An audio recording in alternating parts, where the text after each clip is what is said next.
네, 2장 에너지 대사와 운동 기출문제 2-20번 교재는 37페이지고 이번 시간에도 병태 생략을 이어갑니다.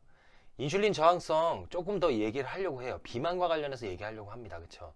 비만이면 좋을 게 없죠. 종합 선물 세트다. 질병의 종합 선물 세트다 라고 얘기하는 거고, 다행스러운 건 운동을 통해서 이게 이제 개선이 가능하니까. 지난 시간에 말씀드렸던 건 조금 복습한다면은 포도당이 유입돼요. 어디에 유입되냐면 간과 골격근에 유입됩니다. 이 유입시키는 경로에서 유입, 즉 포도당을 간과 근육으로 유입될 수 있도록 신호를 간과 골격근 세포에 전달하는 게 누구냐면 인슐린이에요. 인슐린의 신호를 얘네들이 받고 포도당을 유입시킵니다. 그러면 글리코겐으로 축적이 되는 거죠. 아니면 저장이 됩니다. 아, 요거구나. 근데 이 인슐린이 발음이 조금 꼬인다. 인슐린이 간과 골격근에 포도당을 유입시키도록 신호를 전달하는 게 맞아요. 그리고 글리코겐으로 저장합니다. 근데 유입시키는 장소가 간과 골격근만 있는 건 아니에요. 여기서 글리코겐으로 저장하긴 하는데 유입되는 장소는 또 있죠. 어디 있어요? 아니, 뇌로도 유입될 거고 심장으로도 유입될 거고 조직세포에 유입이 돼야 포도당이 에너지원으로 사용될 수 있는 거니까 인슐린이 유입되도록 도와주더라 라는 거예요. 그쵸? 지방세포에도 유입이 됩니다. 그러므로 남는 포도당은 또 지방으로 전환해서 저장이 되는 거죠. 네. 그런 얘기를 지난 시간에 한번 했었고, 요 얘기는 지금 추가적으로 하는 거고, 혹시나 또 여러분들 또 오해하실까봐. 네.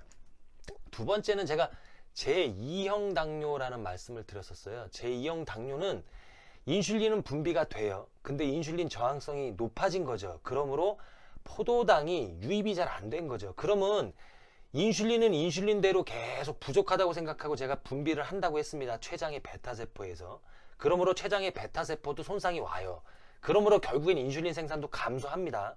그런데 처음에는 인슐린을 많이 분비할 테니까 고인슐린 혈증이 나타난다 라고 말씀을 드렸고, 고인슐린 혈증이 나타나면 처음에는 당 조절은 정상처럼 돼요. 인슐린을 높여서 혈당을 떨어뜨려요. 사실은 인슐린이 높아질 필요가 없는데 정상인 경우에 그래도 포도당이 잘 유입되고 떨어지는데 인슐린 저항성이 커지니까 인슐린을 증가시켜서 저항성을 이겨내는 거예요. 그래서 혈당 조절이 처음엔 잘 되는데 결국에는 인슐린 저항성이 더 커져버리니까, 즉 당 독성이라고 합니다.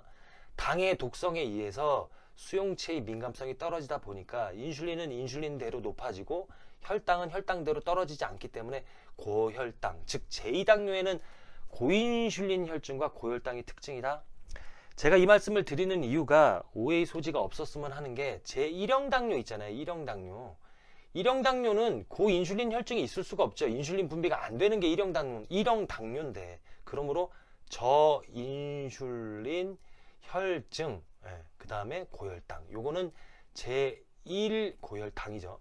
제1형 당뇨의 특징이다 라는 말씀을 미리 좀 전달하고 이제 들어갑니다. 일단은 여러분, 비만이다 라고 하면은 염증 반응이 조금 더 뭐랄까 과도하게 일어난다 라고 보시면 돼요. 염증이라는 거는 사실 좋은 거기도 하죠. 우리 몸속에 나쁜 균이 들어왔다, 병원균이 들어왔다, 그럼 걔랑 싸워야죠. 아니면은 뭐 세포가 손상됐다, 세포 손상, 그럼 얘를 치유해야죠. 세포 손상이 와서 치유를 한다거나 아니면 나쁜 병원균 이런 게 우리 몸속에 들어오면 걔네들이랑 싸워서 이겨야 되죠. 그런 과정이 있을 거 아니에요. 그쵸? 그런 과정에서 일어나는 반응을 염증이다 라고 해요. 그러므로 염증에 관여하는 물질들이 있을 거예요. 그런 걸 염증, 화학 염증 물질, 뭐 염증 화학 물질 같은 얘기예요. 어떤 염증 물질이에요. 그런 물질이 되게 많죠. 뭐 히스타민, 여러분들이 아실 만한 건 히스타민, 그 다음에 뭐 사이토카인, 프로스타글란딘 뭐 이런 거 있잖아요. 인터루킨, 킨니스 이런 것들, 이런 거 백혈구도 염증 물질입니다. 어떻게 보면. 그러니까 걔네들이 그런 것들과 반응하는 거, 그런 결과, 이런 게 염증이다라는 거예요. 그러니까 이게 어떻게 보면 보호 반응이에요. 그러니까 염증은 일어나야지, 그쵸? 염증이 일어나면 장기도 개조하고, 써볼까요? 장기 개조하고, 그 다음에 뭐 복구도 시키고, 그 다음에 뭐 상처도 치유하고, 치유도 하고, 감염도 대항할 수 있고, 뭐 이런 거예요, 그쵸? 근데 이런 거 되려면 염증 반응이 이것에 맞는 적절한 반응이어야 된다라는 거예요. 적절한 반응. 즉 염증 물질이 있다고 했고 그 물질이 적절한 양 분비돼야 된다는 얘긴데, 만약에 이 염증 물질이 과도 분비라고 써볼게요. 과도하게 분비됐다, 생산됐다 같은 얘기고, 이게 생산되면 어떻게 됐어요? 일단 얘가 분비된다는 거는 내 몸속으로 분비됩니다. 몸속. 몸속에 분비된다는 얘기는 빨간색으로 써야 되겠다. 혈관 안에 분비된다는 얘기잖아요. 혈관 안에 분비됐다? 그러면 이게 혈관 내로 방출됐으니까 순환을 할 거예요. 우리 온몸을 순환해요.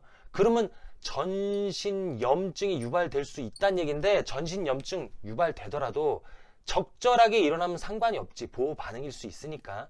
근데 이게 과도하게 생산돼서 전신 염증을 과도하게 일으킨다라고 하면 문제가 되는 거죠.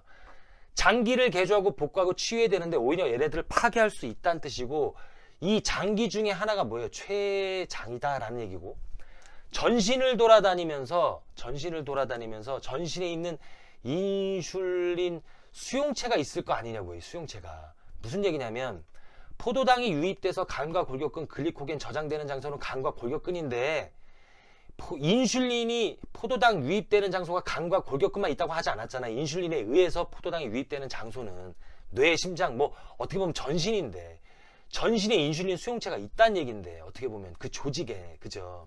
근데 그 조직의 수용체를 고장낸다라고 하면 이건 문제가 될 수 있다라는 얘기죠. 그죠? 그러므로 과도하게 전신 염증 반응을 일으킨다, 인슐린 수용체가 고장났다, 인슐린 저항성이 높아졌다, 고인슐린 혈증, 고혈당이다, 즉 제2당뇨가 유발될 수 있다. 그러면 과도하게 염증 물질을 생산하는 경우가 어떤 경우냐? 바로 비만이에요. 지방 조직, 간 조직 이런 데에서 비만인 경우에 염증 물질을 과도하게 생산합니다. 그러므로 인슐린 저항성 높아지고, 그러므로 제2당뇨 올 수 있다. 제2당뇨는 뭐라고요? 고인슐린 혈증, 고혈당이다 라는 얘기까지 이번 시간에 합니다. 자, 여러분 살 뺍시다. 그래서 요거 얘기하면 조금 도움이 될 수도 있겠다. 그래서 여러분들이 이런 거 있어요. 옛날에는요, 아스피린 있잖아요. 아스피린요. 요거 아스피린. 요 아스피린 먹으면, 제가 제 말투 때문에 웃었어요. 아스피린 먹어서 제2당뇨가 있는 분들이 아스피린 먹어서 혈당이 떨어졌다는 그런 얘기가 있었어요. 아스피린이 혈당 약처럼 작용한 거지. 그게 아니라 사실은 아스피린이 염증 물질을 가라앉히니까 당뇨가 좀 개선된 거죠. 요게 100년도 넘은 얘기죠, 사실은. 자, 저는 항상 여러분들 편입니다.